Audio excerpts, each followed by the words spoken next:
All our town council session is ordered. First year, October 2022 financial report. Great, thank you. So we're about a third of the way through our fiscal year. We're waiting at a substantial passage this month. November, so we get an idea about how the rest of our fiscal year will shape up in terms of revenue. In the meantime, while in general revenue and expenses are in line with expectations, there's an exception, as what was noted by Todd, our town manager last month, with civic affairs and community programs. So we budgeted $146,000 for the fiscal year for civic affairs and community programs, and we spent a bit over $116,000. Just again, one for the year. Residents may recall that this budget includes special events such as the trash and breakers and hazardous waste disposal or pickup service, private can and tree planting and maintenance programs, arborist program, consulting water management program, and support services. But as an example, our consulting water management service is oversubscribed. We are allocated $5,000, we already spent $18,753, and there's more in the pipeline. So again, it's a small fraction in relation to our overall budget, but it gives a sense that residents are participating in these programs. Great. Yeah. But I agree with the topic about ARPA funding and the use of ARPA funding going forward. So while I know that we have a general intent to devote a portion of ARPA funding towards the Farmers Market project and other kind of infrastructure projects, the details behind what we'll use for the Farmers Market. And up to now, we've been very strict about how ARPA funding will be used. Given that the treasury rules have been relaxed a bit, what I proposed is that during our budget discussions, that we determine how much ARPA funding will be allocated towards the farming market projects, and then consider revising our policies so that maybe consulting services and not just the individual infrastructure or some water management projects are taken into account. So towards general funding. And that might help in terms of town staff as well as kind of fire committee and how much is left over. So that's my report. Good, thank you. I think it's great, by the way. I personally, as one member of the council, have no compunction about overspending on civic affairs. After coming into COVID, having a really activated community relations committee was coming up with all these great programs, which are obviously popular, and having more people interested in green cards and things like that is also good. And these are tiny amounts of money compared to our total budget. I noted that the payment we got in October was actually several tens of thousands. Oh, well, that means, yeah. We don't know. And in November, we quite wanted to do Todd, over to you. But thanks, Barney. I'll briefly review some of the staff activities over the last month. In addition to assisting with several major projects, including the Corso Chevy Chase redevelopment and the Farmers Market Parks development project, staff also engaged Delegate Solomon's office to assist with addressing east-west highway crosswalk safety issues that have been of ongoing concern to the town, especially with the recent opening of the Sleaford underpass, as well as his office's assistance with the MTA's horn and bell policy as it relates to the purple line and the frequency of the use of the audible warning device on the alignment behind the town. We haven't yet heard anything from Solomon's office, so we'll follow up. It might be due to the elections, and but we'll make sure that we follow up to see if he can provide some assistance in expediting replies from both SHA and MTA regarding these issues. Staff also met with Climate and Environment Committee members and Enjoy to discuss some desirable stormwater management and green infrastructure projects that could be undertaken by the town. We also met today with both Dave and I met with Joy and Irene as treasurer this morning to discuss these projects and whether or not or if to use ARPA funds for them. Similar to what Irene was suggesting in her financial report, there are some timing issues with projects and they need to obligate and spend ARPA funds with a certain amount of time. And we'll schedule a council discussion of these issues for the, well, likely these issues will be discussed during the budget cycle. We may need to address them prior to that if we want to make amendments to the FY23 budget in time to make meaningful expenditures of ARPA funds in this year. But we'll also include, depending upon the council's decision of how to use ARPA funds, likely will incorporate those into the FY24 budget discussions as well. Okay. Staff oversaw county maintenance of our storm drains based on the inventory and analysis we provided them in September. The county has already worked on and cleaned out about 50 structures on the list, and they'll return to address the remaining structures after leaf collection ends. Staff addressed oneness school traffic safety and parking concerns. Irene, would you like to jump in with that and describe the review or summary, I should say, of the issue that you provided to the council and what some next steps are? I'm going to put that on as an added agenda item at the end of the meeting. Is that okay? Put it on as an agenda item tonight? Yes. Sure. Okay. And let's see. Other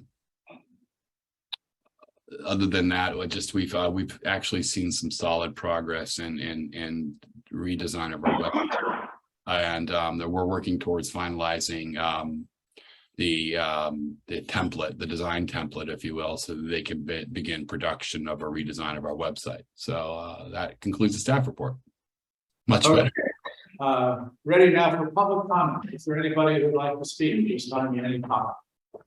Is that me? No, except what's being.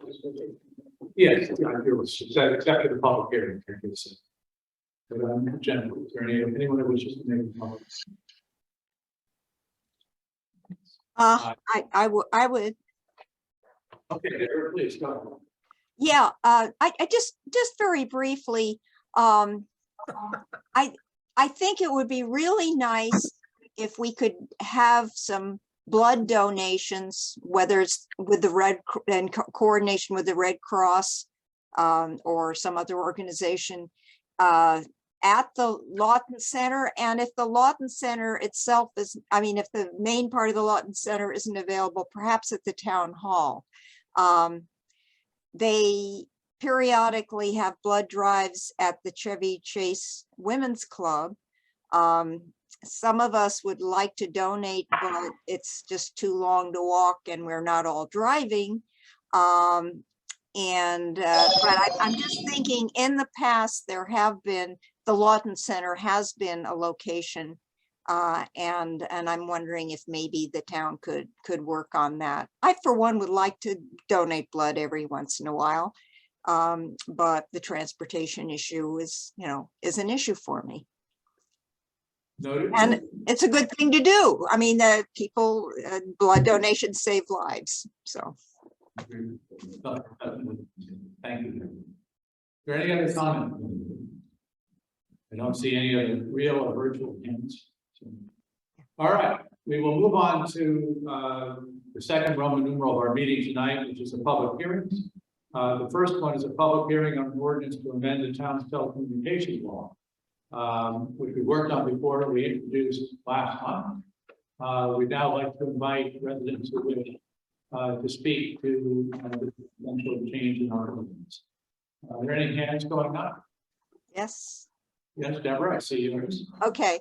I am a person who is concerned about the proliferation of electromagnetic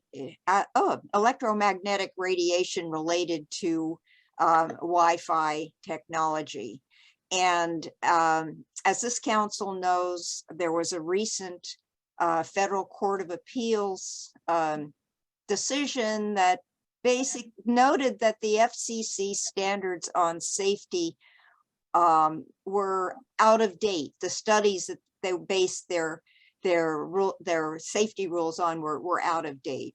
And that's what we're faced with. And since those studies were done, this technology has exploded. If I want to have Wi-Fi in my home, I've got fiber optic, I've got Fios. If I want to have if I want to have Wi-Fi in my home, I can voluntarily make that happen from the infrastructure I already have.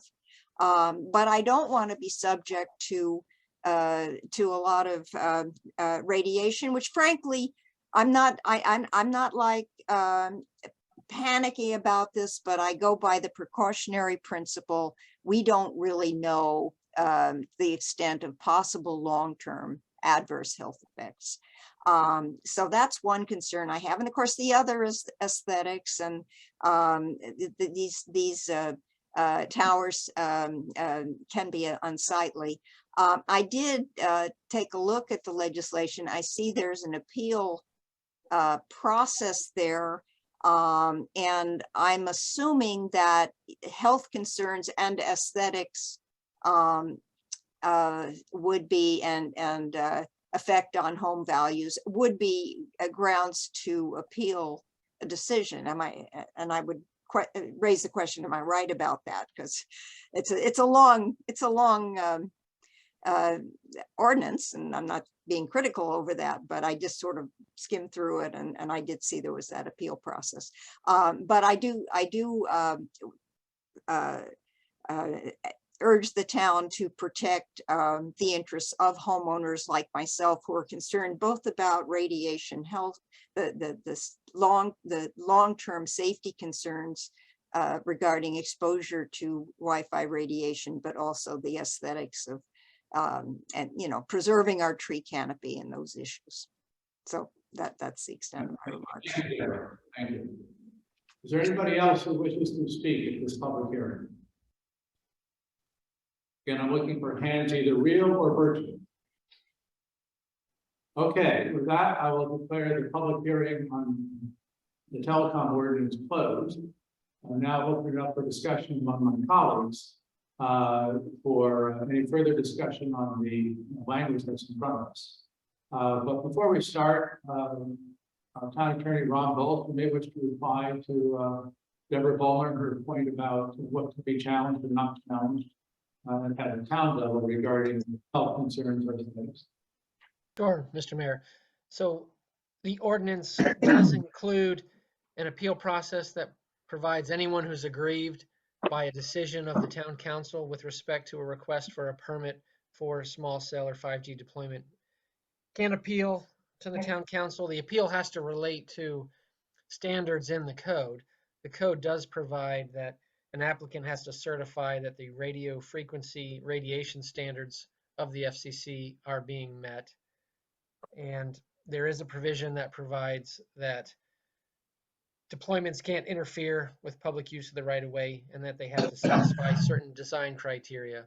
So if a resident felt like either the FCC standards were being exceeded or our town design standards were not being met, an appeal could be raised with the town council. Okay, good, thank you. So there is going to be an adjustment to the wording based on some additional information that we received, or additional question that we received. Towards a slight editing of the wording, nothing necessarily changes materially. Ron, do you want to review that quickly? Yes, yeah, thank you. Former Mayor Cecily Basquier gave us a comment which we've incorporated into the draft. The definition sections, let me see, find it now. The definition of co-locate. The draft that was introduced proposed to strike the end of that sentence, which said, well, which indicated that co-locate means to install an antenna where there's already an antenna. And we had proposed to delete the last phrase when we added another provision that provided support structures shall be built to allow co-location. And I think the proposed edit initially was to avoid confusion as to whether an antenna had to be on a support structure when it was initially installed. But upon reflection and in reviewing Cecily's comment, I think she's right, and we should not delete that phrase. That phrase will stay in, and I don't think it raises an issue with respect to the other provision we've added about co-location, building structures to allow co-location. Okay, so we'll put that back in. Are there any other comments from the colleagues? Okay, I have a couple that I wanted to raise, again, real small bits. On page 4, under A, you have the defined term support structure, there's the new word added. And then we have including a tower. I don't think we need that. The tower support structure is already defined, includes towers.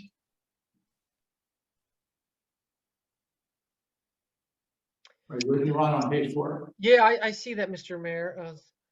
Support structure is defined as a structure other than a tower. On page 3.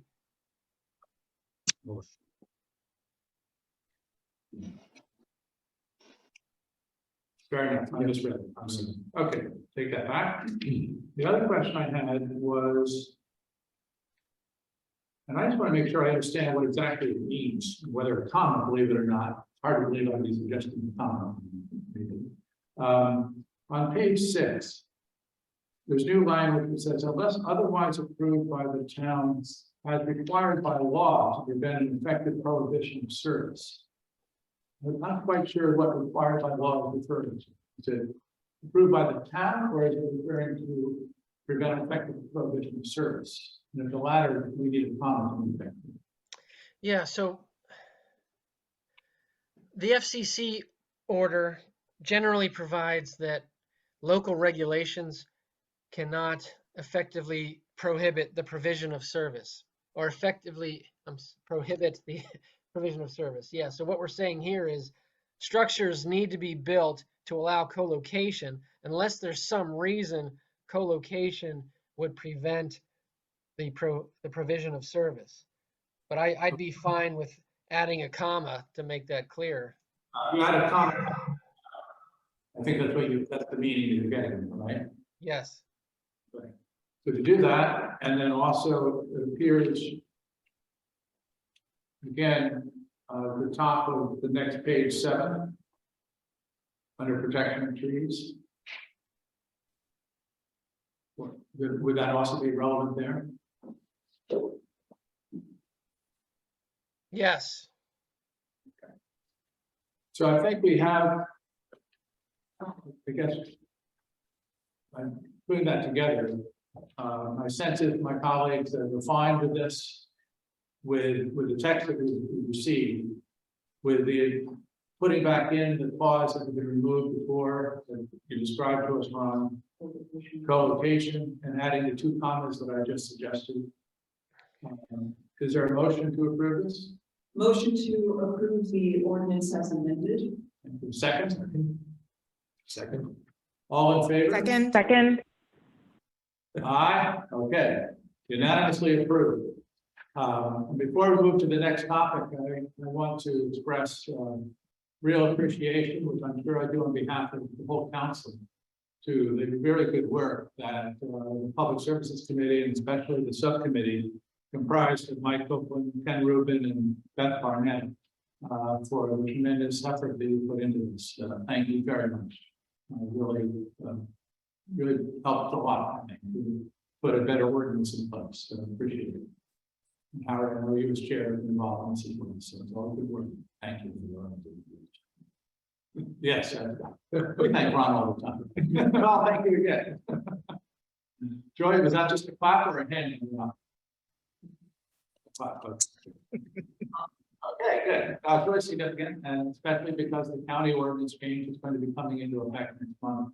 It's very timely that with this one, actually. This month. It's not timely that we get this. Moving on to the second public hearing.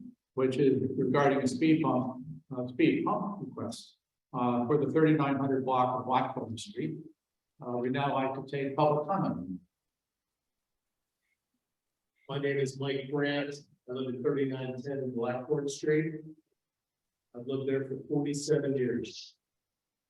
Probably more than you guys have been along. Anyway, before I moved there, I had no children. I had 3 children. I have 9 grandchildren, which come to visit us regularly. We are requesting a speed bump, actually 2 speed bumps, on Blackthorn Street between Meadow and Connecticut Avenue. A little history, pre-pandemic ways, which you may or may not use, was directing people going north on Connecticut Avenue to turn left on Thornapple, right past the 4-H Center, turn right on Meadow, and turn right on Blackthorn to get onto Connecticut Avenue to get in front of that 4/10 or 5/10 of a mile for speed up. It was like a race car. There would be 6 or 7, 8 cars in a row, which led me to believe something was up. It was not raining. So that was the genesis of this request. With the pandemic, it stopped, but something else came into the picture. We have of the, I forget how many, 8 houses on each side. We have 10 new families in these last 2 years that have 9 children under the age of 10. The Blackthorn Street is used regularly for kids riding their bikes, playing in the street, which means an adult is out there. And we are out there like this. And I've seen almost 3 accidents where a kid was hit or a parent had to jump in front of the car and stop him. So my point is, the objective of this council, just from the very nature of what you've just done before this topic, in trying to provide support to the people of Section 4, safety has got to be number one. Not only for our families, but more importantly for our children. And they're playing in those streets. And we've tried signs, we put up our own signs. We've tried to be in the street and stop them, but it's not working. If we could make the speed 5 or 10 miles an hour, that's great. I don't know that that's your prerogative. Speed bumps are the way to do that. And we have Jim Lyles, Bobby Hetherington, I see that Meredith Weiss and other families are on the Zoom. We are 100% in support of this. We ask you to spend whatever money it is, and it can't be much, to put in 2 speed bumps and protect our children. Thank you. By the way, could everyone hear Mike is speaking to that microphone? Is that louder and more distinct than otherwise? It is, Mr. Mayor. So let's just use that mic and we'll pass it around. Thank you very much for the investment. I see Meredith Weiss, your hand is up. Hi, all. Can you hear me? Very good. I have the wonderful blessing of being Mr. Brandt's new neighbor. We're at 3912 Blackthorn Street. And as you guys can see, I have a 10-week-old here laying on my chest. I also have an almost 3-year-old. We moved to the neighborhood a little over a year ago. And since that time, you know, as you guys know, the things that attracted us to this community was that this small town feel, this like wonderful vibe of new families, new energy into the neighborhood.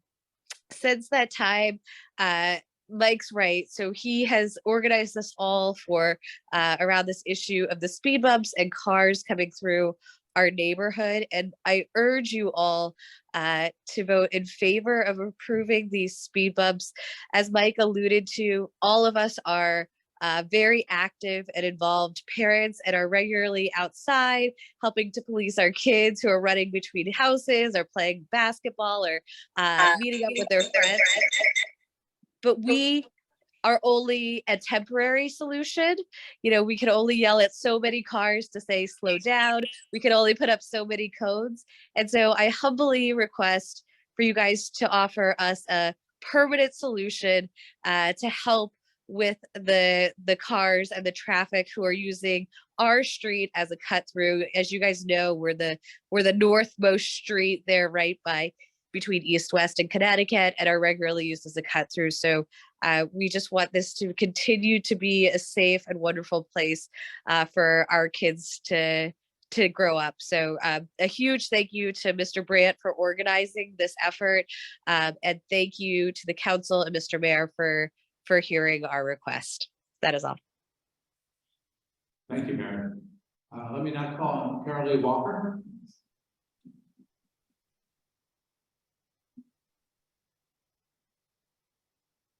Hi, it's nice to meet you, Meredith. I'm sorry I haven't met you in person.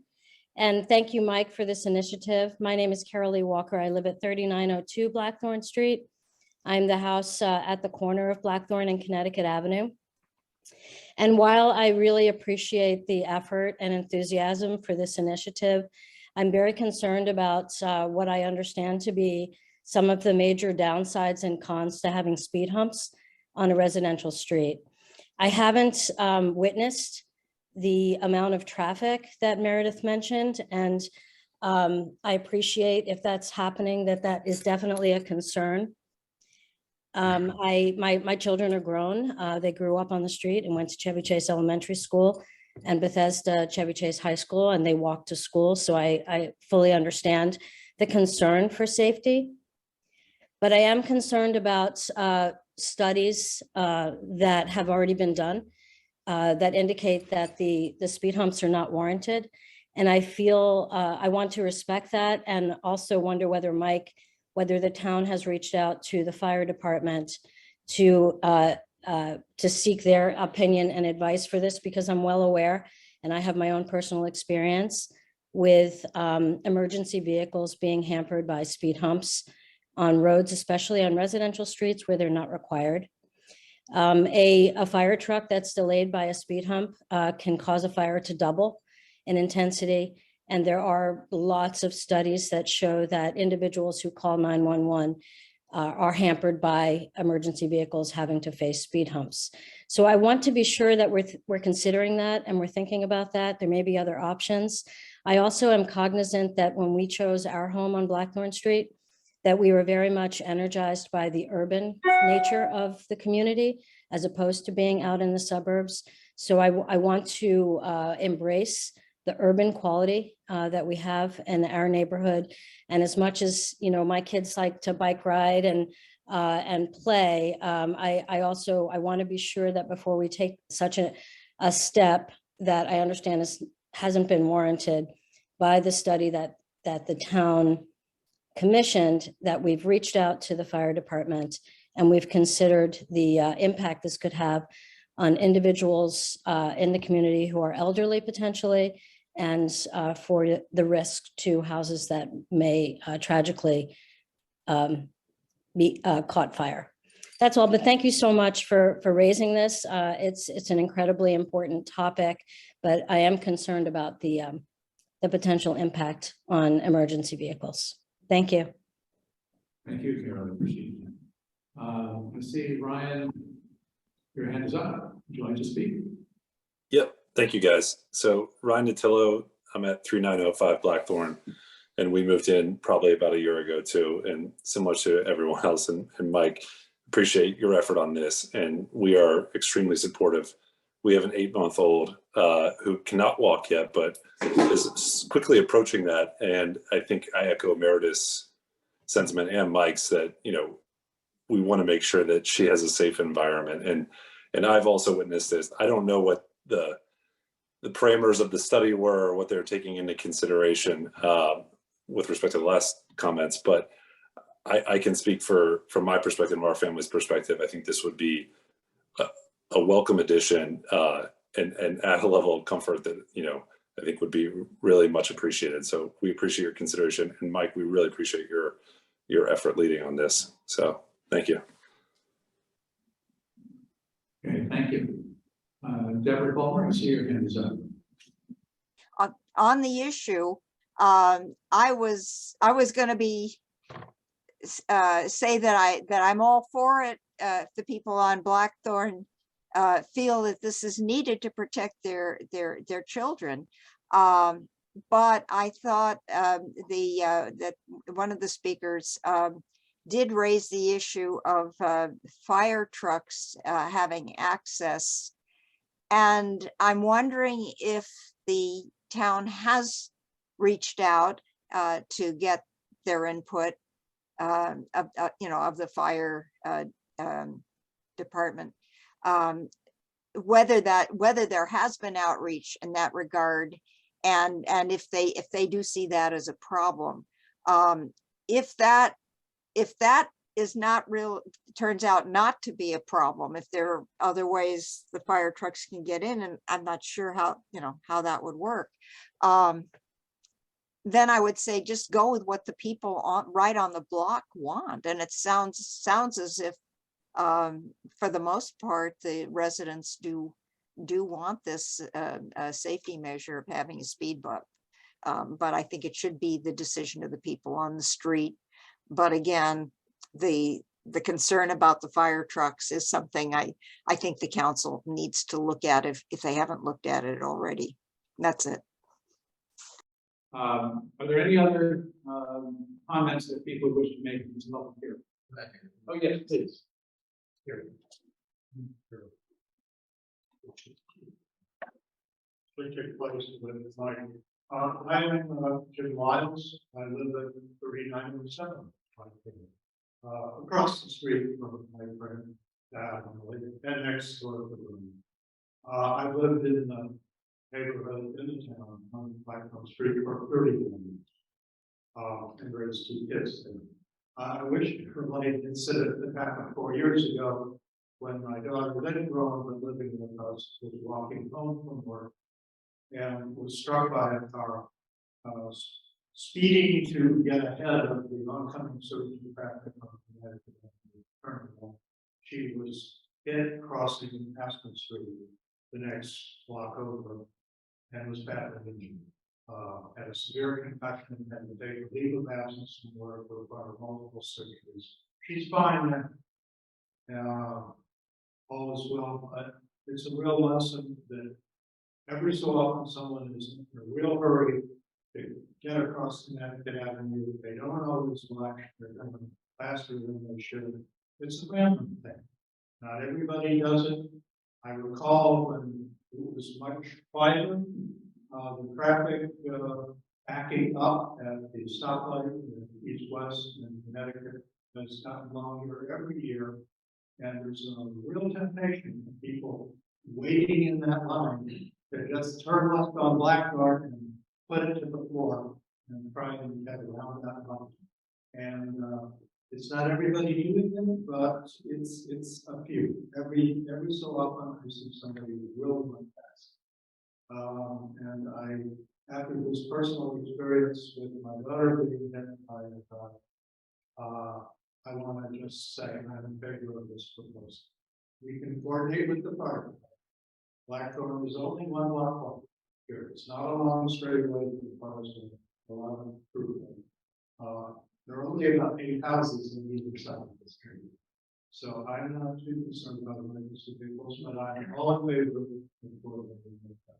the extent that would be. That's it. And I've run another thing. Thank you. Bobby Hedrickson. I moved into 3916 Blackthorn Street about 10 months ago. And first I'd like to say I hope that you can tell by the fact that at least 3 of us are presently at this meeting speaks to how passionate we are about these people. A couple of different points I wanted to make and some personal examples.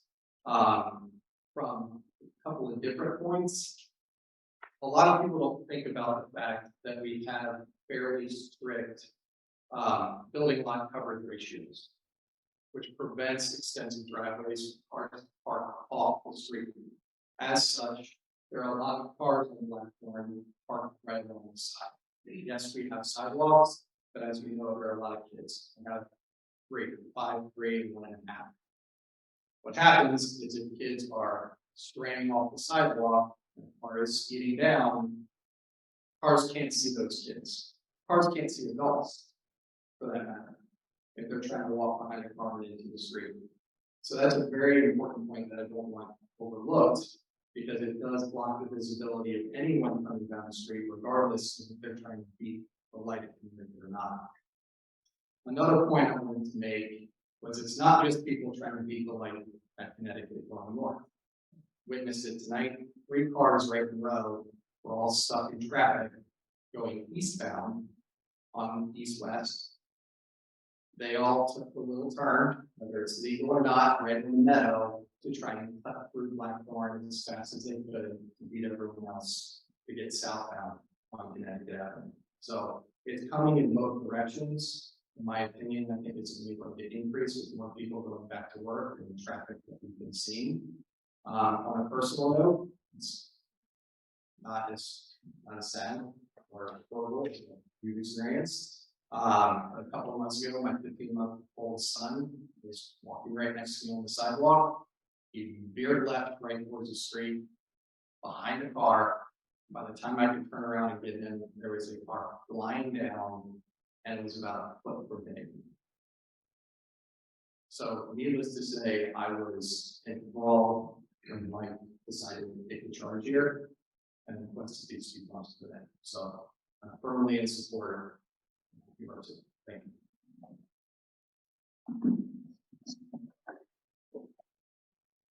Thank you all for your statements. Is there anybody else that would like to speak at this time? I just make one more statement. Yes, if I could. So I respect what 3902 said.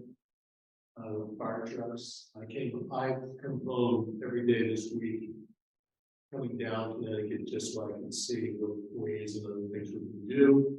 I've turned on various streets, and Leland Street, which does have speed bumps, and which is more heavily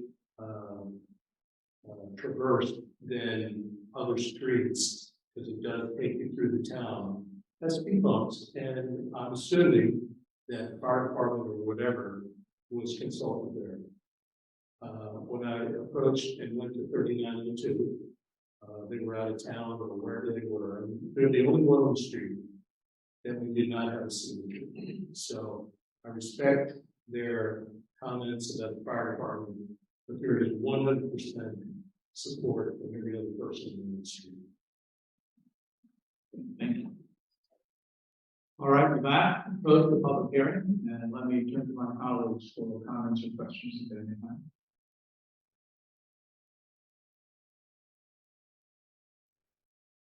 Okay, Joy and Joel, yes.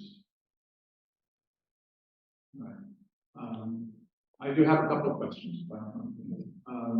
One is, could you please, maybe David, speak to this, but review the discussions. First of all, the point is, there's lots of speed bumps in town. No question about that. It's not only in Leland, but also in Rosemary, and so, and now we have a lower rate of people. Absolutely. But could you speak to any issue that kind of looking in the past, I believe, the question of fire trucks coming through the town? So the comment that you issued in response to the resident that spoke about that issue.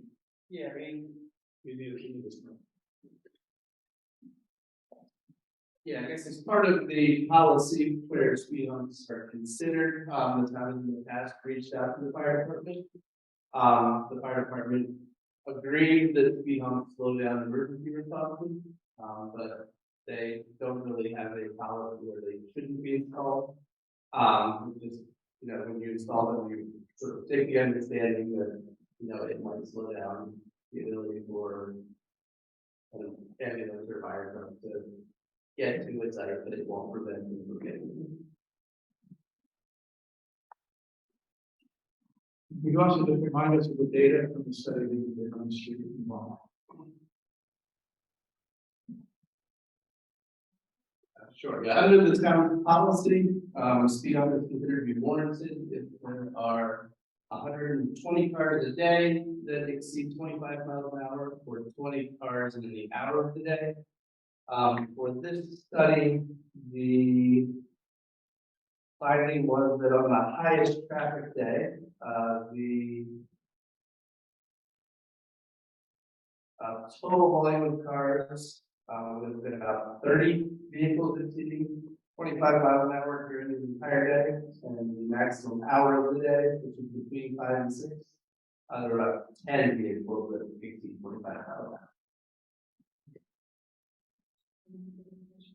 Go to my question. Okay. All right. Okay, are there any other comments or questions that any of my colleagues have before we decide to vote on this? So I know that, hopefully everyone can hear me. I know that there are a number of speed humps already in town. I mean, unfortunately, I can't necessarily bring this up on the screen, but Dave was able to provide a very thorough map of where all of these speed humps are. Because that was my question. Where do they exist today? Which is along Leland as it turns into Maple and then towards East West Highway. And then the other part of Cleveland is you're working towards Connecticut, and then Meadow. There are also around the elementary schools you would expect 4 more speed humps. And then my understanding is that there's a couple on Thornapple and Underwood, but one of those have been installed prior to, but there is an issue as to how that one in particular was installed. So that's where my question is coming in. If we are going to provide an exception to what already is a standard, at what point does that exception continue? And given there is a slowdown in emergency vehicles, when they do encounter speed bumps on this, I have a question about that, right? So that it's more of a rhetorical question, but it's more a concern about just putting in a speed bump will automatically slow people down. As you all have been living here for many decades, people still speed down leaving and Maple, regardless of the speed bump. Some do their undercarriage along the way. So I wonder if they're, given that the standard has not been met, would there be an opportunity, or how would you all feel if there was actual sign that provides feedback, much like what exists on East today, where as it doesn't be both ways, I'm sorry, as you're working your way towards Connecticut, so that there's an immediate understanding by the driver, you're going way over, because even with the speed hump there, they may not realize, they're thinking about other things and on the phone or whatever, but if there's an immediate reaction of, this is your speed right now on the street. Do you think that would be just as effective? Something that would show. The flashing, yeah, like it's just something down there now, and look, as you're coming on traffic. It's a speed board speaking, yeah, it's a flashing thing, your speed is this. I want to throw that out as a potential option because the study that was done by the town, as Dave just mentioned, the criteria was not met. And I don't want people to have a false impression that the installation of 2 speed bumps is just automatically going to solve the problem. This is an attitude issue. This is not just in whether driving or shakes. It's not much of a DC. This is all over the place in terms of just I can do what I want to do.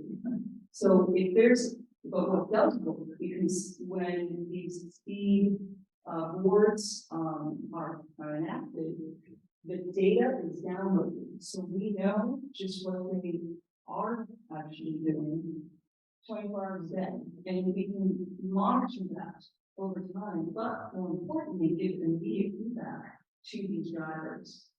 So I'm offering this up as an option that this, given that these standards were not met, this might be another way to resolve something. Just putting that in. Sure. I like the fact that you're thinking about a solution.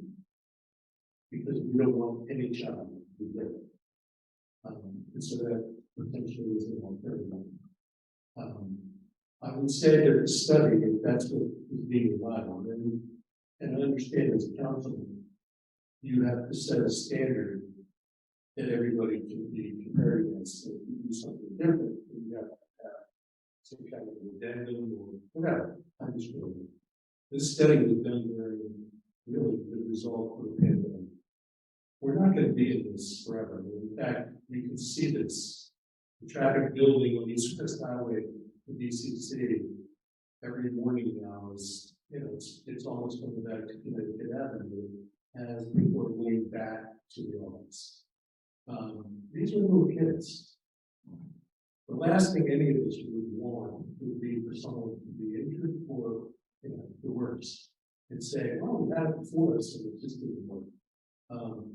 Your idea is a good one. It seems to be costly, maybe even more costly.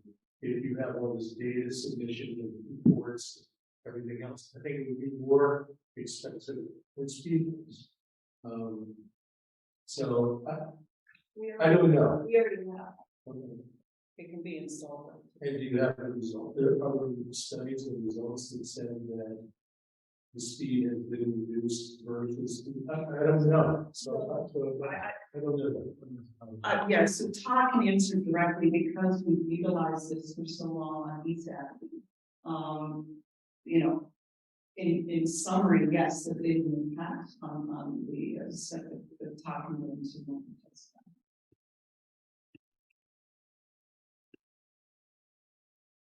I'm having a hard time hearing you. Could you repeat the question? Yeah, I'm sorry, Todd. So we're talking about East Avenue, the speed board that's on East Avenue. Yes. Just data information on the impact of speeding and speed rates after the installation of that East Avenue speed board. I can't speak to that now. I don't have the data in front of me, but I can get it for you. But I can't speak to that right now. Anecdotally, though, in the past, you have mentioned that there has been a positive impact after the installation of the East Avenue board. Yes, the data we saw initially after deployment suggested there was some reduction of speeds. I'd have to look back at it, though, to give you a definitive answer on exactly if that is continued or not. I don't know that for a fact. I haven't seen the data in a while. Yeah, if I can just jump in on that one, because we don't live very far from there. I mean, it's a different track. The east, east is a different track. It's straight off of Bradley. It's a little distinct from Connecticut, but it has been effective. I'm very confident in how it's reduced the speed, but it feels like it's a different kind of boulevard. Yeah, we did see some reduction in speeds. I just can't give you any definitive data right now, but we did see initially some reduction in speed as a result of the installation of the radar speed board.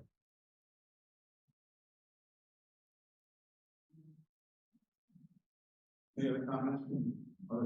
I have a question about the standard. So Dave mentioned that the standard or the criteria for granting the speed hump is that you have to have some number of cars who regularly go over 25 miles per hour, but I believe our town speed limit is 20 miles per hour. That's correct, it is. So we're looking at something, you have to be more than 5 miles per hour above the speed limit to count on this metric. That's right. Yeah, and the policy was changed to accord with our new speed limit. That would have been my next question. Thank you. Sure.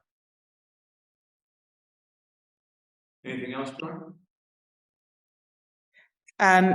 No, although in general, because I live on the busiest street in town, I do really appreciate people's concern with cut-through traffic. And while the consideration of the resident who mentioned the fact that speed bumps slow down emergency vehicles, I see, not a fair number of emergency vehicles, but I've seen quite a number of them over the years. And as the main thoroughfare to get into town, I think, we already do have quite a number of speed bumps. I would not be opposed to the installation of more speed bumps on Blackthorn. I see a lot of the cut through, and to be quite honest with you, if I knew that I needed to cut through the town of Chevy Chase every day, I would be looking for those streets where there are no speed bumps.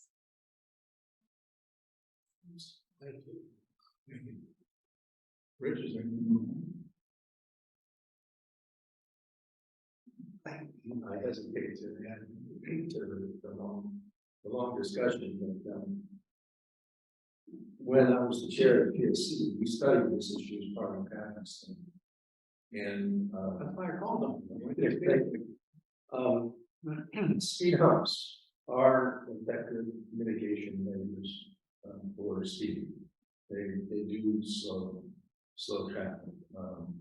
We looked at a number of studies, National Highway Traffic Safety Administration did a number, and speed humps are effective in mitigation of speed.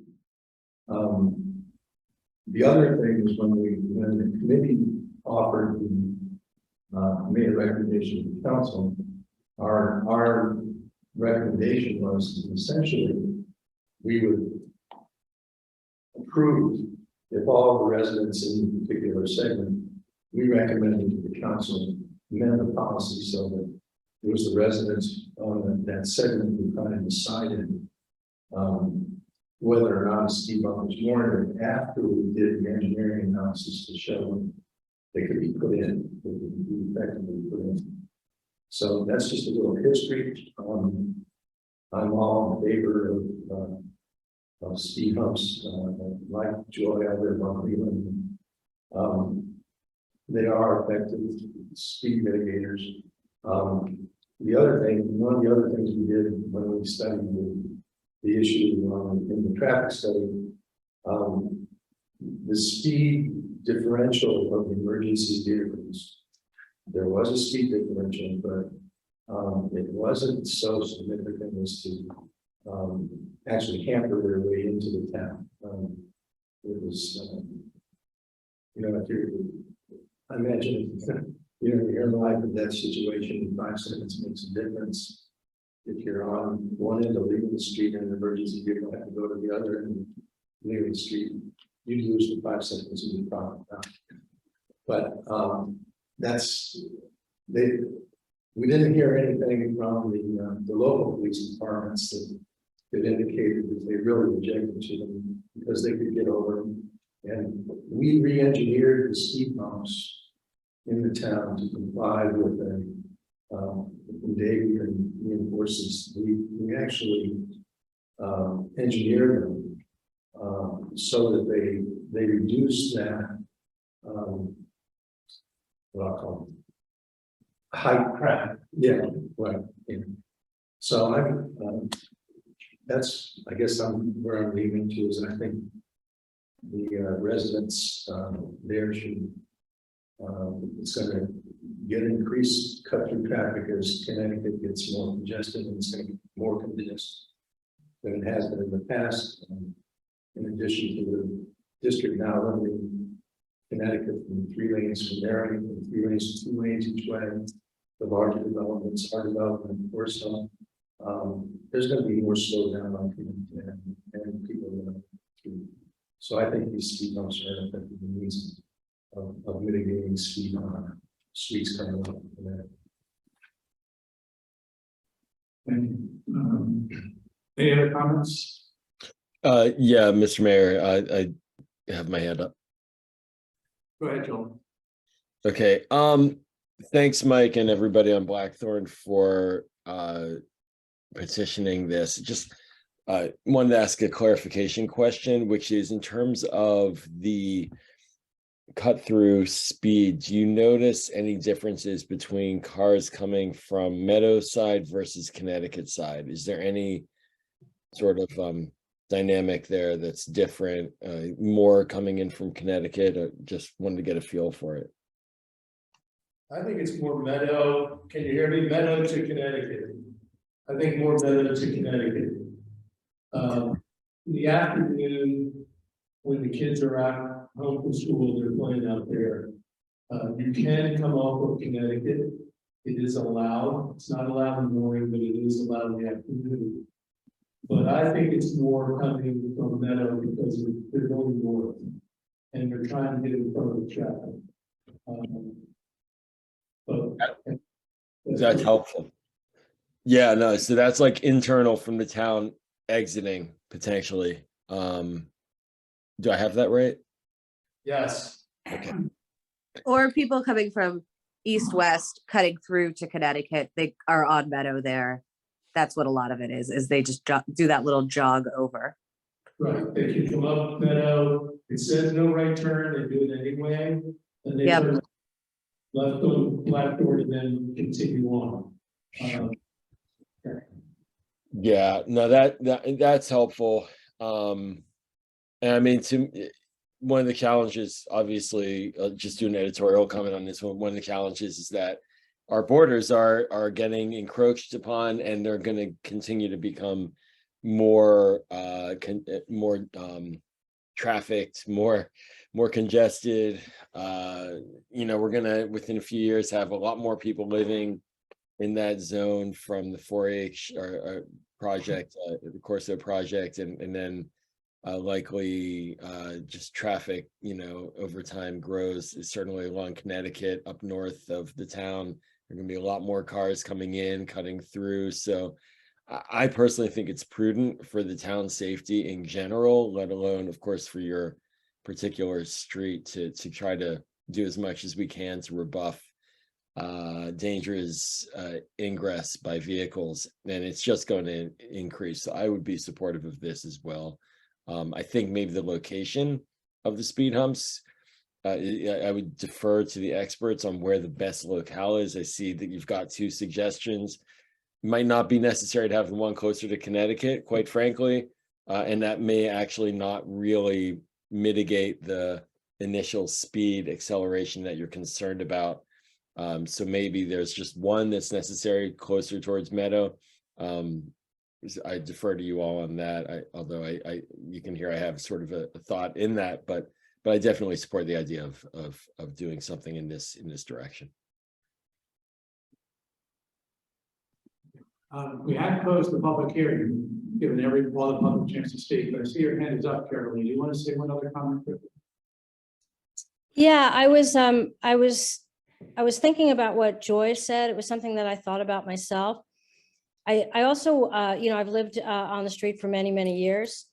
And I want to be cognizant that if it's true that if cars see speed humps, they take another street, that it might make sense for the council to take a look at all of these streets and take a comprehensive approach to this, because I don't want to be in a position of being unneighborly by, sending traffic to Aspen Street, for example. So while I understand the concern came from Blackthorn Street, if this is something that we anticipate, speeding or cut throughs being a problem, which again, I haven't witnessed myself, but I appreciate the concern and the effort that's put into this initiative. I just wonder whether it would make sense to take a more comprehensive look at this and not a one-off on one street. That's all. Thank you. The comments that I'll make, I'll give a bit of history with this. I was on the council when this new policy was put in place. We lowered the speed limits. And at that time, I was in favor of the recommendation from the Public Services Committee that basically would allow the local residents to put in a recommendation that the council would accept. Basically, on presumption that the local residents in that street know best what is safe for their kids on that street. That was not the view of the council as a whole. And so the metrics were kept. But I did push for the development of the alternative policy of putting in signboards as something which residents could ask for on their own, and the council would routinely approve it. It was not a method to approve putting in speed limits. So that was sort of the compromise that we ended up with. That was, from my standpoint, the best that I could do at the time. But I did foresee that exactly the kind of situation that has happened coming here tonight would occur, which is, you know, a large number, in this case, virtually all the residents on the block, very much wanting speed humps. And I concur with you, Rich, that while a signboard is good, speed humps are better. But the cars have to slow down. They want to make choice. They can't just go by. So I am inclined to support this. I do respect that this is a group of so many residents on the street, and there's so many kids. But I would also ask that if we were as a council to approve this, I think frankly we have to revisit the policy, because it really is not, for the reasons that some of you have said. Joel, you spoke about condition traffic, as you did, Rich. If we think the situation is changing, I don't want the council to be in a situation where we keep a policy in place with metrics that are trying to be strict to limit the number of speed bumps, but then in fact proceed to approve exception after exception after exception because people on a particular street are really concerned. So I just expressing my own personal view. I'm in favor of allowing us these speed humps to be installed, but I would like to add to that resolution a request that the Public Services Committee take on again the question about what is the appropriate policy for this town in light of what we do see as a continuing growing traffic.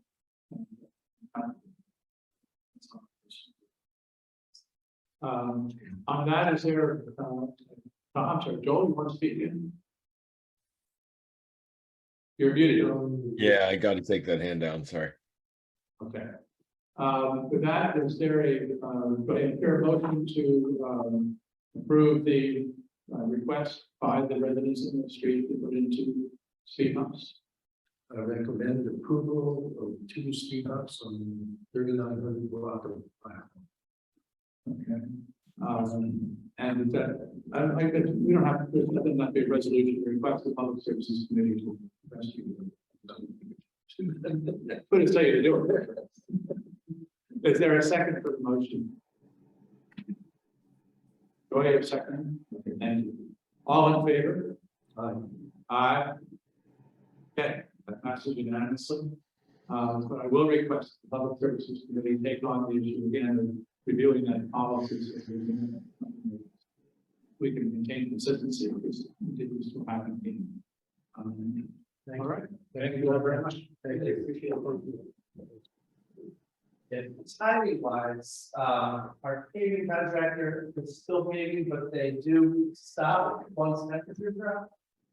So I will try to get it installed this fall, but if the operations are shut down for winter, it won't be. Well, we could do that. In the meantime, we put up a couple of speed boards. We have them in storage, right? Yes. So, yeah, we have that. Yeah, I'll check with them tomorrow and see if we get it scheduled and then we'll. Yeah, it'd be good to do that in the meantime. And they're better, they're solar powered, so they have to be with the sunlight to this environment. So, but they do help. So we're happy to put that in place. We appreciate it very much. Thank you very much. Thank you. All right. We now move on to variance hearing of A. Horowitz and 4305 Elm Street. Who is going to speak on behalf of the Doug Roberts with GTM Architects on behalf of Alice Horowitz at 4305 Elm Street. But the resident is not here herself. Yeah, I believe she is. She's on. Where's she? Alice? Maybe she signed off. Oh, she A. Oh, yes, I see her name. Okay, thank you. Before we start, Ron, do you want to review the procedure for variance, just to make sure everybody's familiar. Yes, indeed. Thank you. So the hearing will begin with the presentation of the request by the applicant. And the applicant can please note that the council has had the opportunity to review the materials in advance. So you do not need to restate everything that's in the application, but please feel free to address what you'd like.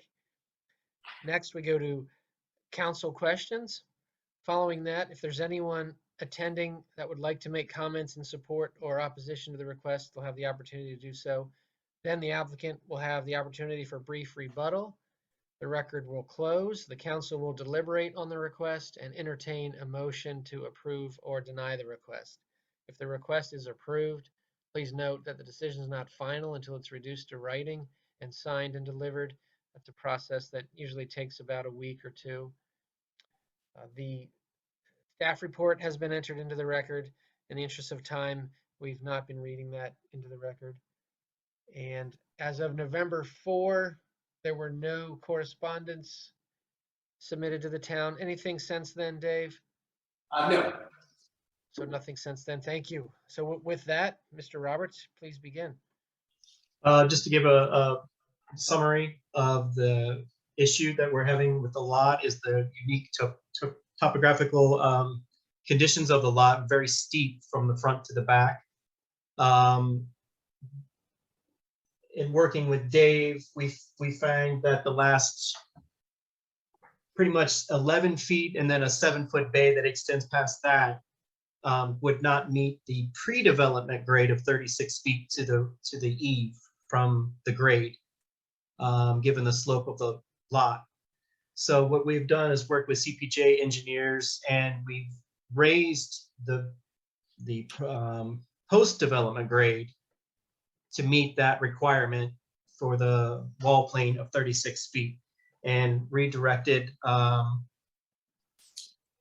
the topography, still lining up, matching the neighboring properties with the swale that comes down and redirects the water to the rear of the property for 4305. The house does back up to the Crescent Trail, and beyond that on Montgomery Avenue are just commercial buildings. The house would set far enough back from the neighboring homes that I don't think that it would interrupt any daily activities.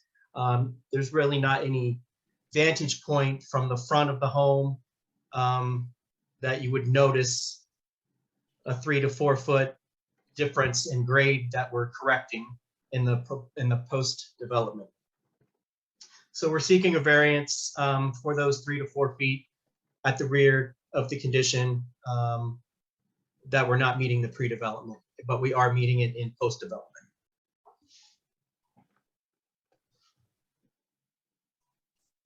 Okay, thank you. This point, there's got for some questions from the council, is that correct? Yes, Mr. Mayor. Are there any questions from my colleagues about this proposed variance? Okay.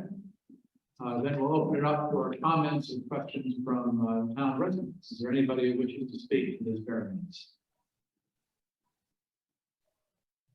Julie Stan?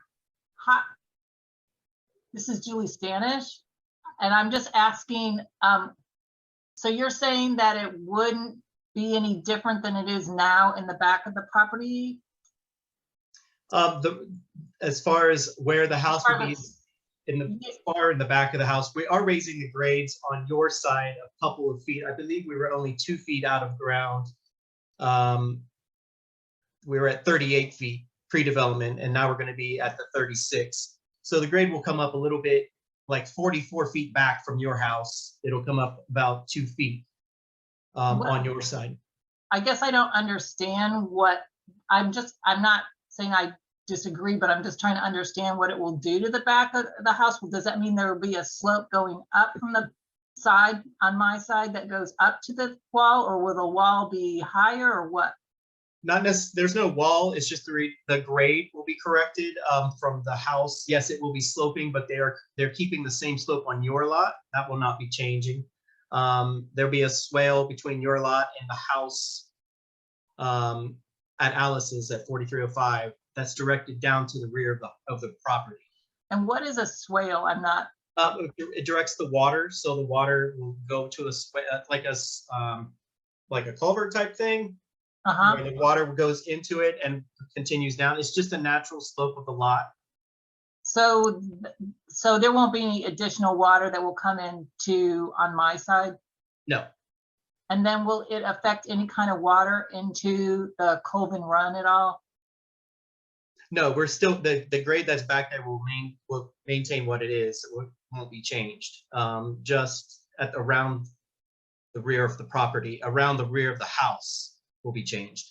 So there'll be you're calling it like a little ditch around the house. Is that what you're saying? Yeah, around on both sides. You'll keep your grade, and the grade at 4307 will remain the same. And then it'll come into Alice's property, and we will be raising the grade around the house. The water then would go off the side of that and into the swale and continue around to the back of the property. And does the swale have any kind of like rocks or anything in it, or is it just like dirt? Because I don't know. I mean, I wouldn't want to have. Right. I'm sure we're working that all out with CPJ. I'm sure there will be some kind of rock sediment in there as well. Okay. I just want to understand. Thank you so much. Mm-hmm.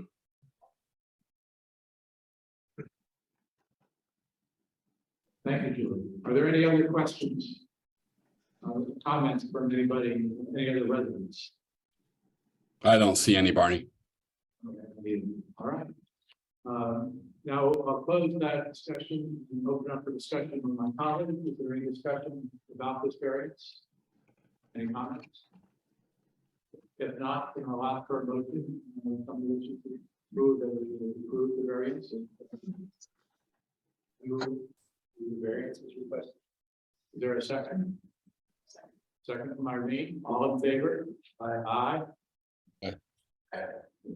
I think this, to unanimous consent, happy to do it.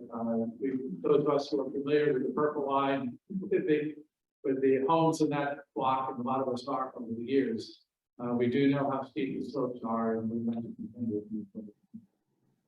with certainly a special consideration. I would like to note, like the offer of thought, that in light of Julie Stanning's questions, you might wish to reach out and make sure that she's familiar with the plans for the swale and address any questions we have. We can make sure that happens. Absolutely.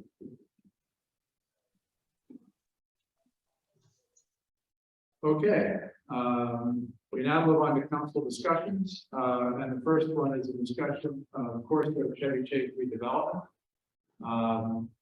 We finally received the application for a local map amendment that was filed by the Course of Developers on the 31st of October and was previously put in or finally accepted and then notified on the 3rd of December. We received a copy of it. Since then, my colleagues and we sent around those documents by prior and put them up on the websites of all residents have been able to see those documents. In addition, we put together basically a mapping of the proposed binding elements that were made by the developers as part of their application against the list of proposed binding elements which the town had submitted after extensive consultation with residents on September 22nd. And that map is available to the council and to the committee. And from that, we drew a series of items which we would like to comment and send back to the planning board. Just by a bit of background for the benefit of everybody here, there's going to be a rather rapid timetable for consideration of all this going forward. We've been requested to offer additional comments on the developers' plans on their local map amendment as of tomorrow, November 10th. The planning department will take these into account as they put together their own initial comments, and will be meeting with the developers on November 17th to express changes that they will seek.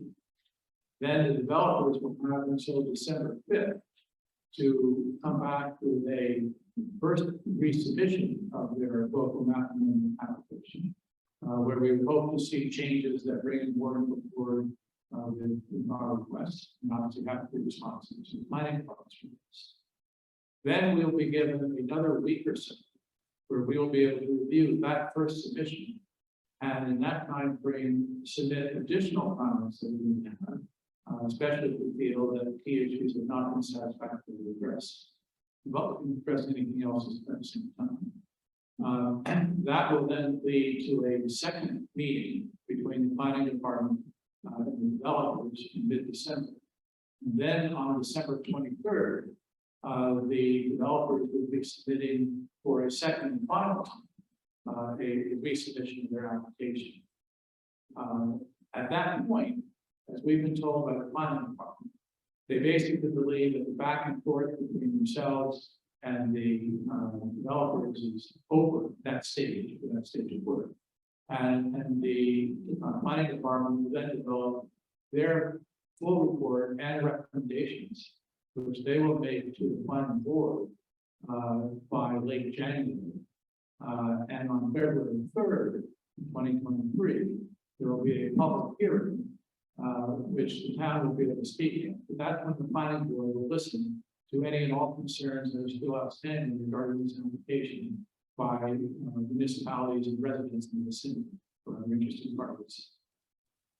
Planning board then makes a decision. Their recommendation then goes up to the hearing examiner, who then begins her process and reviewing the entire record, leading to a public hearing that she will hold on March 3rd.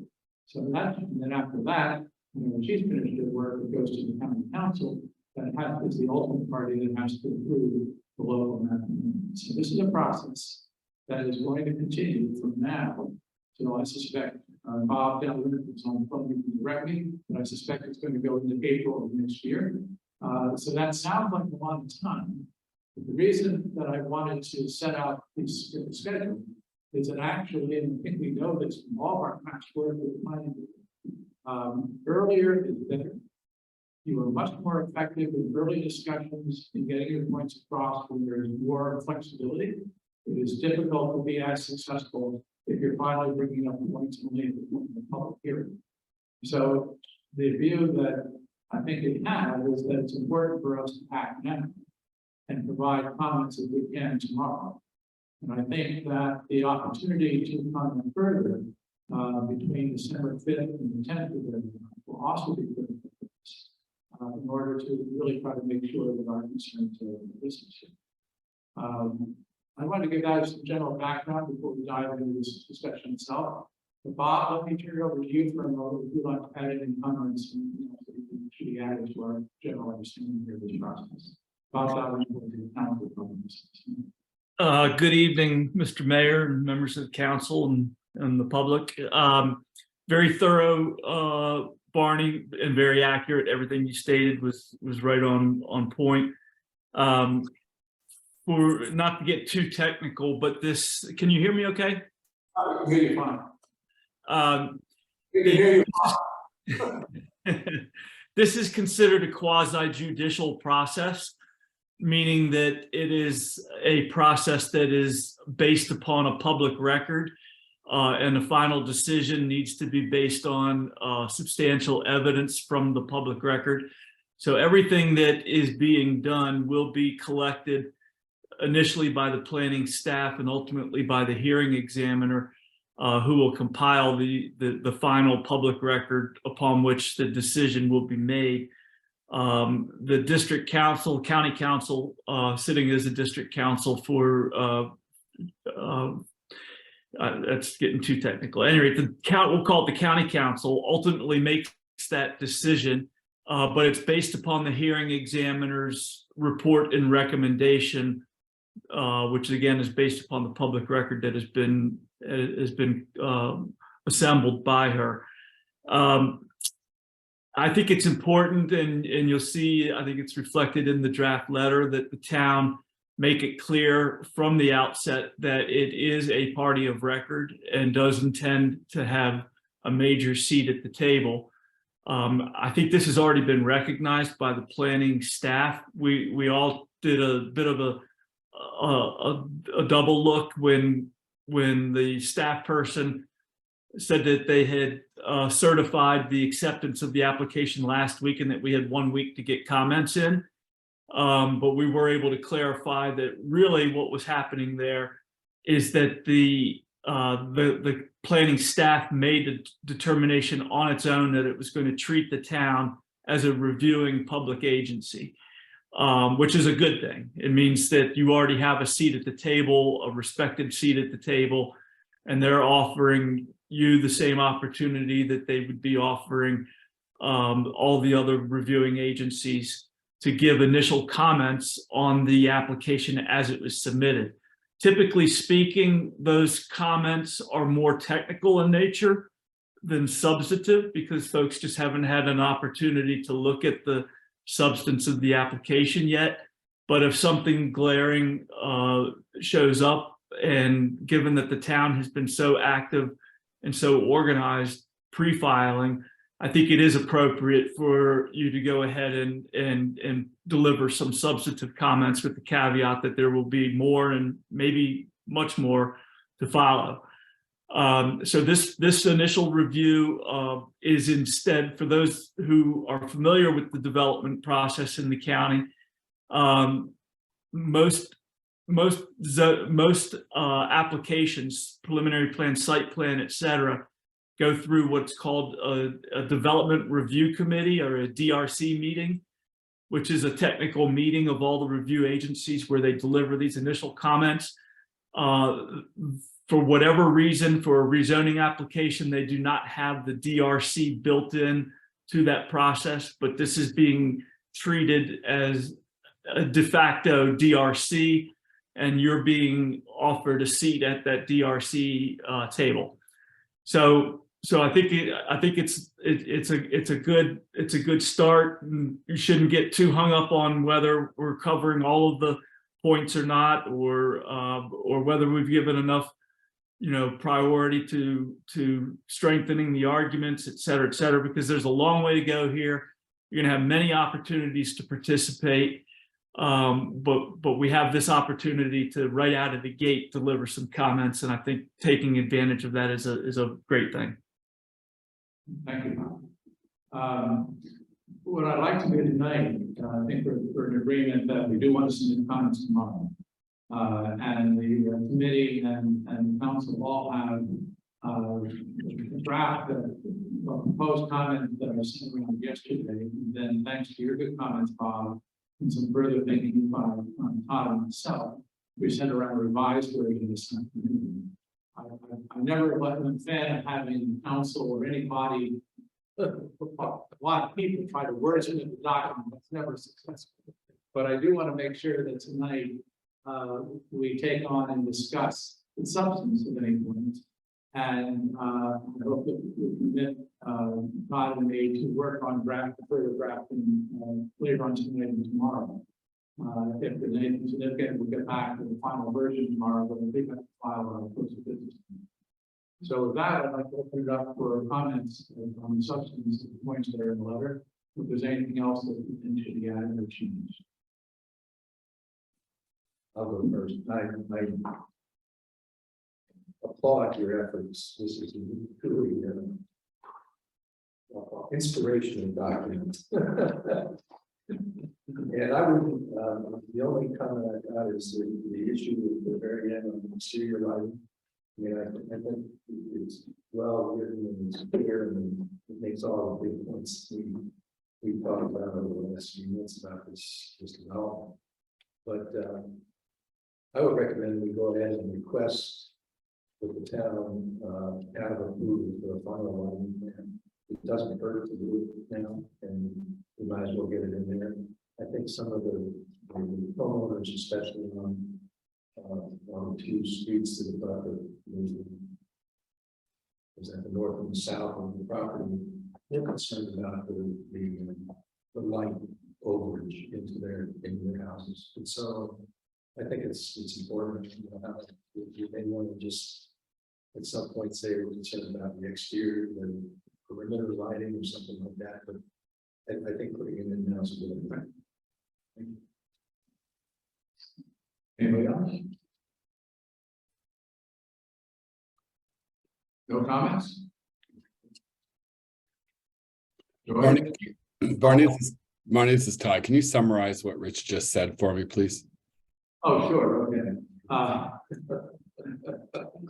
Sorry, I couldn't, the audio. It's not because you weren't clear, Rich. Sorry, it was just the audio.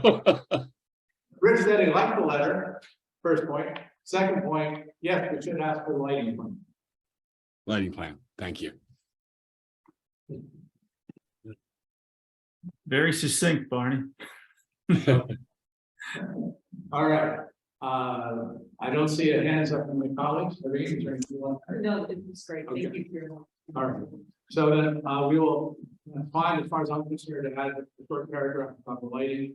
We'll then finish this up tomorrow and get it out.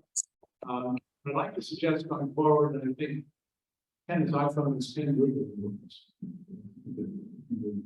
But what I'd like to suggest is we could think strategically about the next letter, which will have to be developed really quite quickly, because we won't see the first resubmission until December 5th.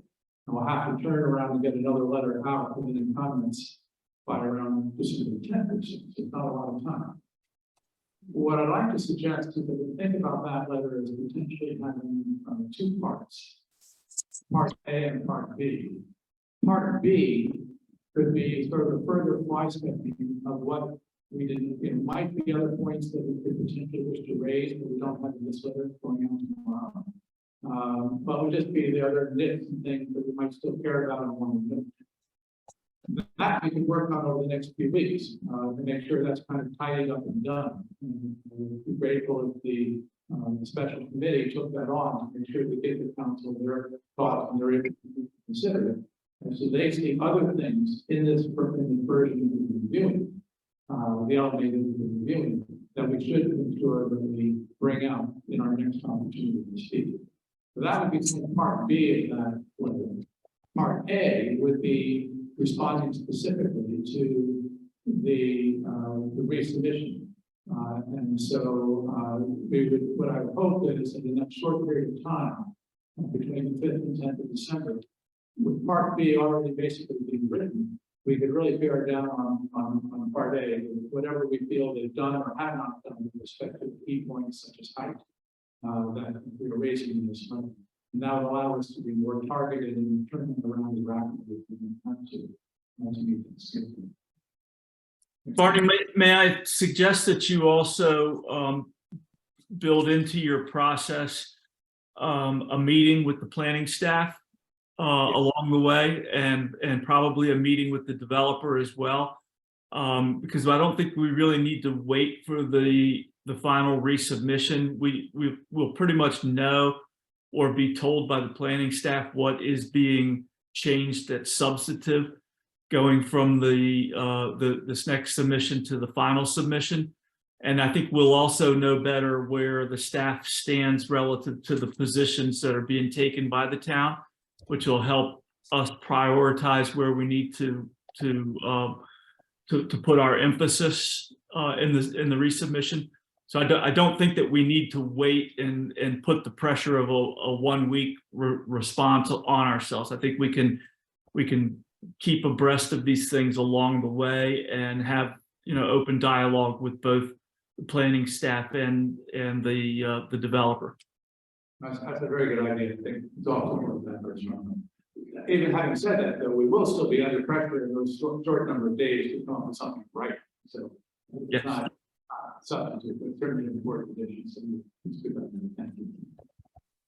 All right, and we will move forward and get this out tomorrow. Thank you all very much.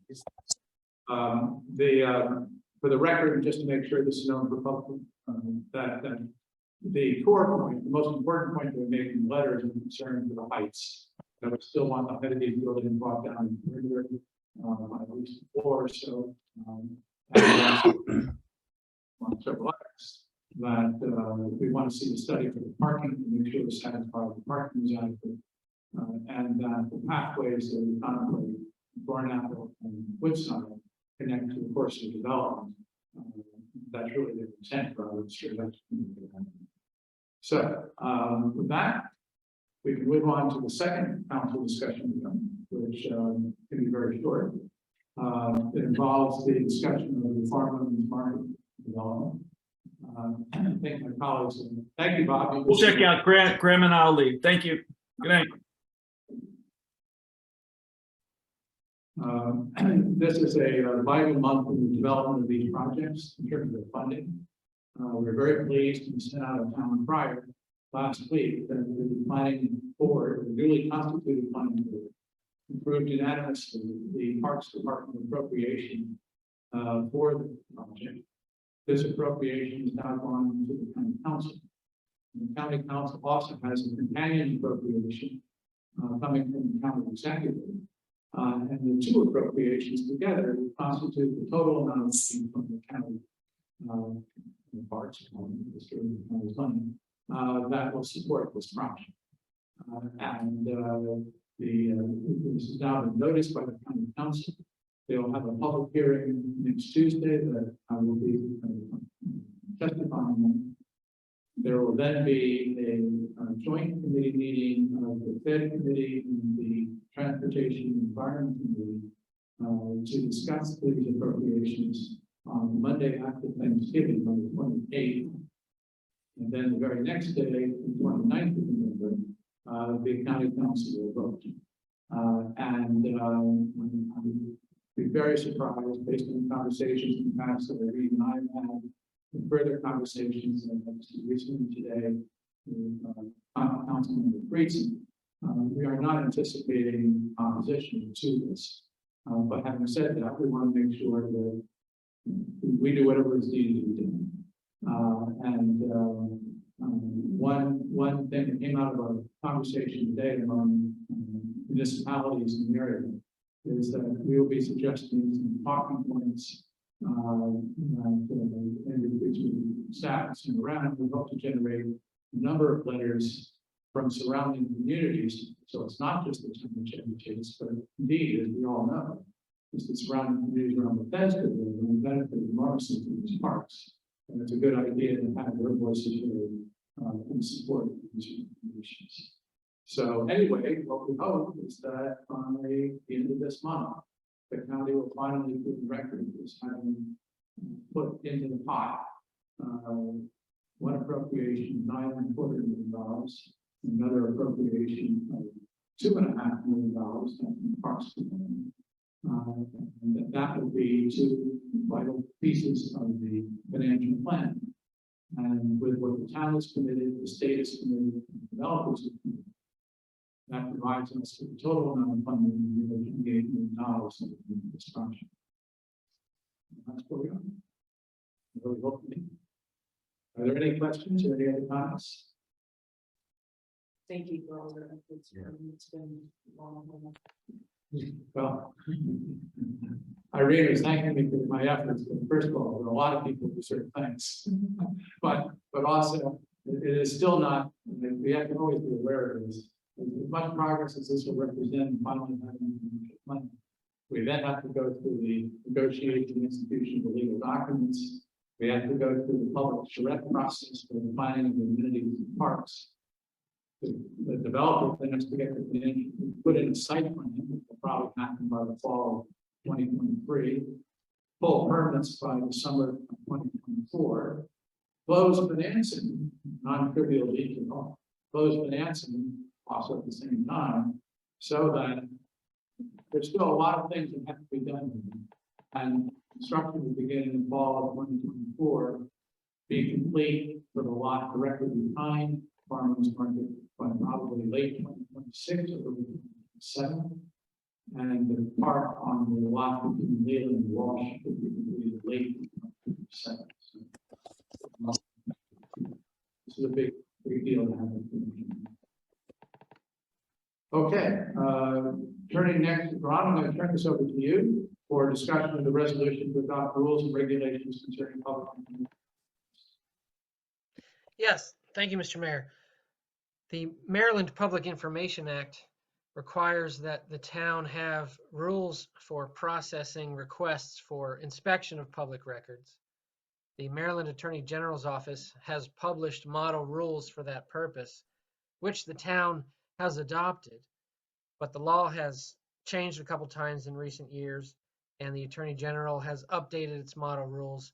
So this resolution will just incorporate into the town's rules the recent edits the Attorney General has made to the model with respect to the new Public Information Act Compliance Board and electronic records and other clarifying language regarding response deadlines. And it can be adopted tonight, Mr. Mayor, since this is a resolution and not an ordinance. Okay. Okay, I'm sure we've all looked through this. Are there any questions or comments on this? Can I have a motion then? We still have a motion to approve this. We can do. Yes, yeah, we do need a motion to approve. Oh, okay. Motion to adopt the updated act as noted. Is there a second to this? Someone has to second or we can't vote. Okay. Go. All in favor, raise your hands. There's no ambiguity about this. Okay. Okay. Aye. I know that was a highly controversial measure about which we have no choice whatsoever. All right, good. With that, I'd like to turn this over to you, Joy, to discuss the Wonders Early Learning use of town ARPA grant money. And thank you for the materials that were included in the pack. So let me turn over to you for discussion.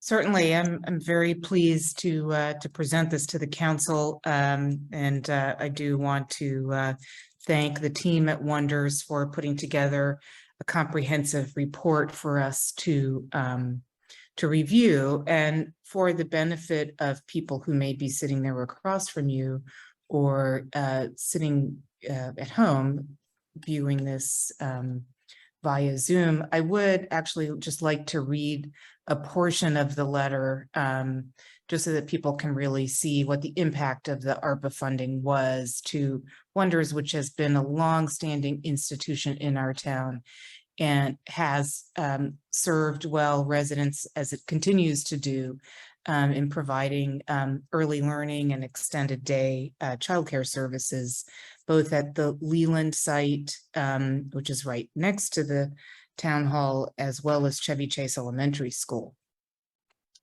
And so the executive director, Joanne Hurt, wrote us a letter, and I'm not going to read the whole thing, but I would like to just read a couple of paragraphs.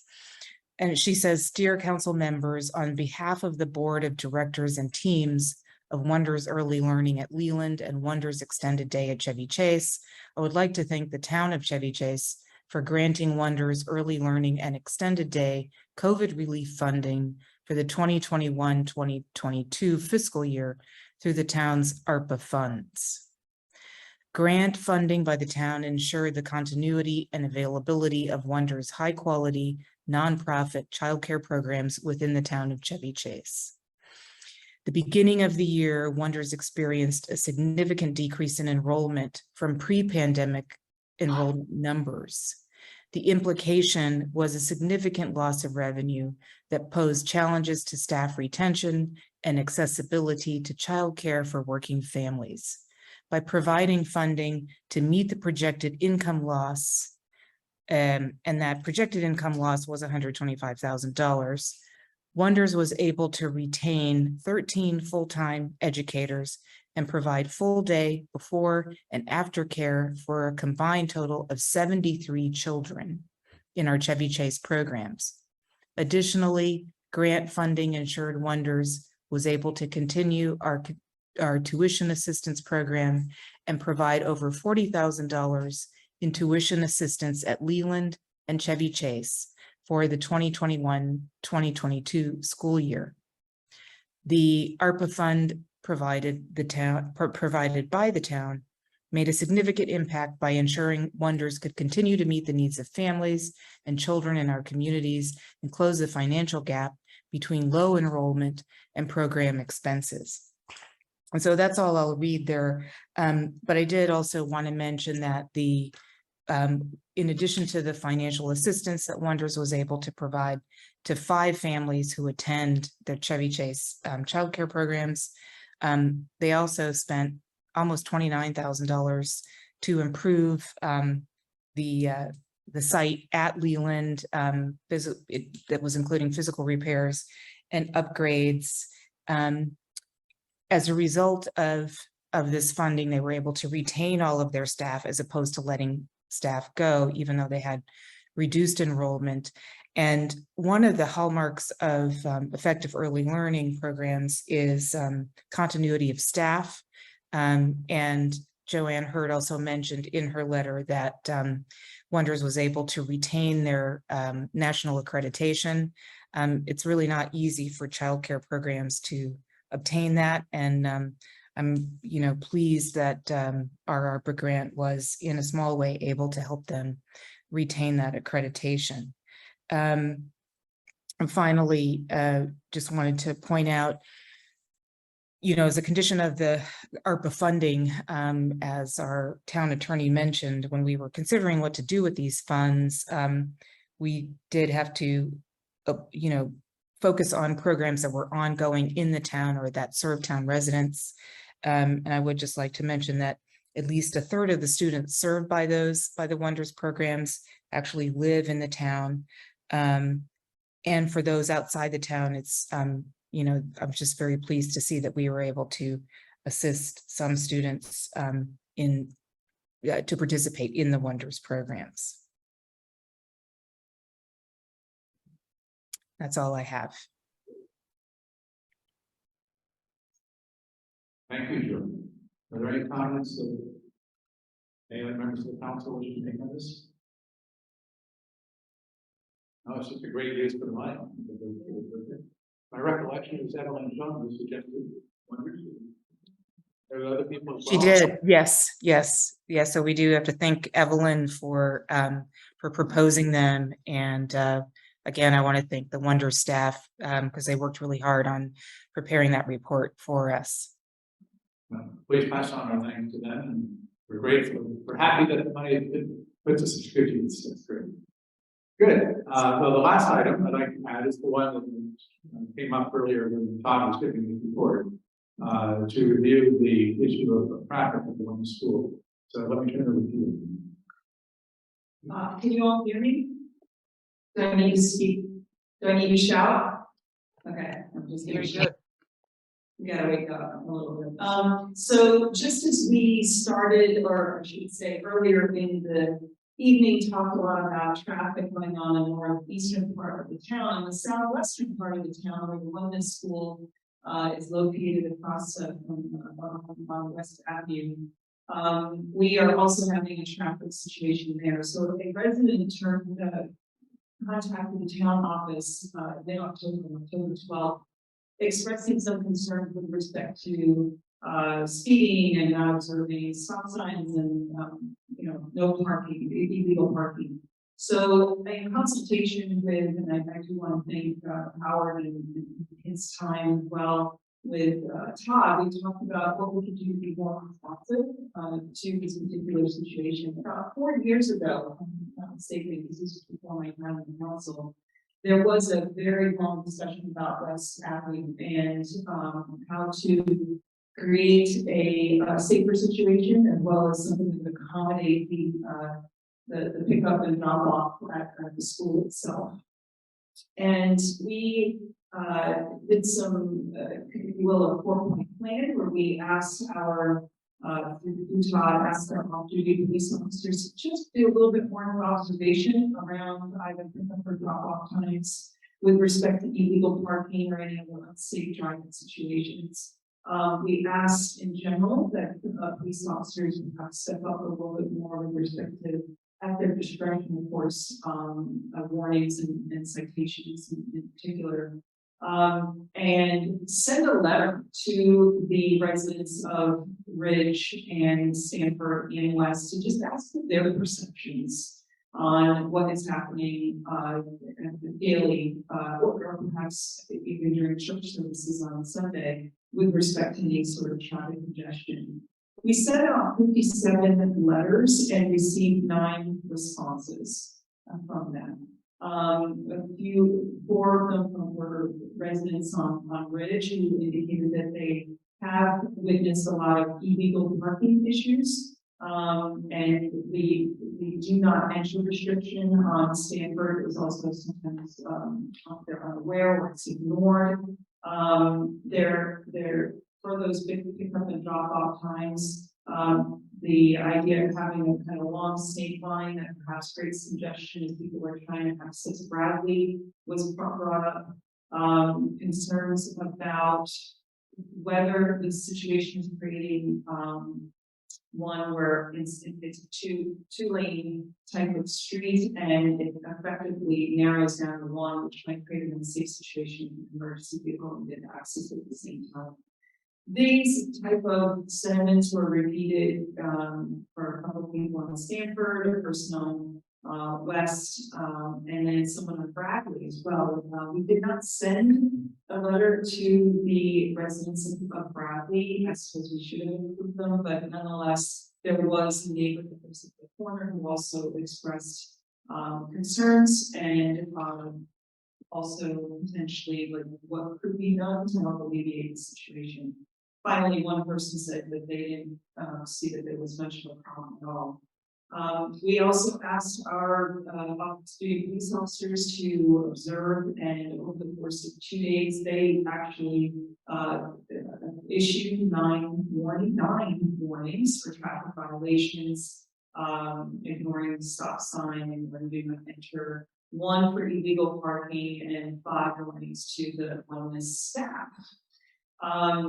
The chair as well, Howard will jump in more than welcome to do so, took the time to observe an afternoon pickup himself, just to understand the lay of the land, if you will, and noticed that there were parking issues, illegal parking issues, as well as taking the time to speak with one of the staff member about the situation, this kind of resident, concerns and what can be done.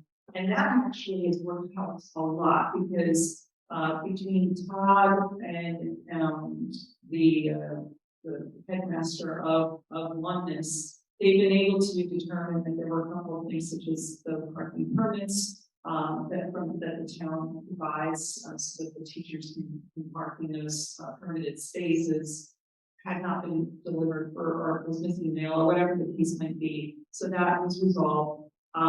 Additional information with respect to concerns by residents has resulted in kind of a stepping up effort by the school to remind the families that they shouldn't be illegally parking and just leaving their vehicle to pick up or drop off their child, that they are perhaps be a little bit more observant or be more observant with respect to the procedures that they have. And what we have figured out, if you will, along the way is that for right now, given the limited response from residents, we're going to write another letter to just explain this is kind of an update for everybody. And if you want to continue observing and if you have any particular issues that you witness, feel free to let the town office know. In addition, there was the speed board that's been mounted on a temporary trolley trailer, and that's going to be put in place I suppose within a couple of weeks or something like that. And that because it's it's not permanent, you can move it from one to the other. We're going to have one for a period of time on West, and we move it over to Ridge, move it over to Stanford, and do that data collection to see how much of a problem are we dealing with, in addition to letting residents know about what we're thinking.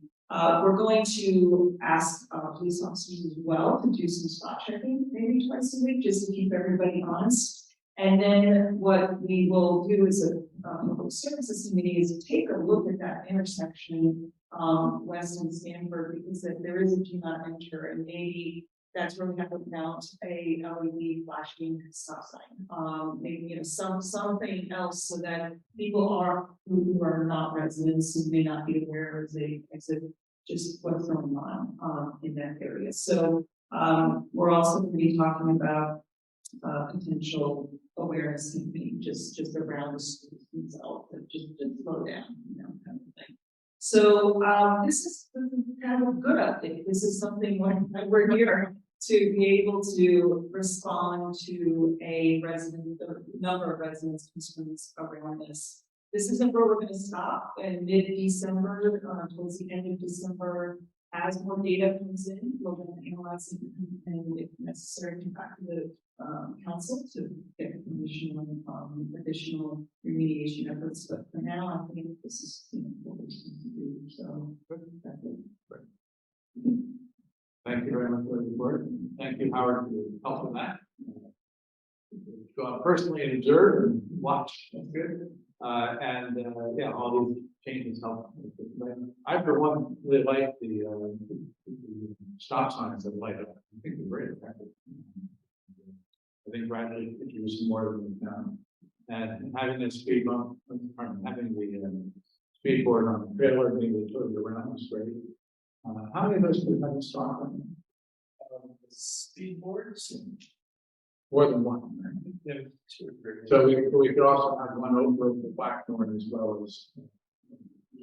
Yes. Okay. Any other items for tonight's meeting? All right. If not, I'll adjourn. Thank you all very much.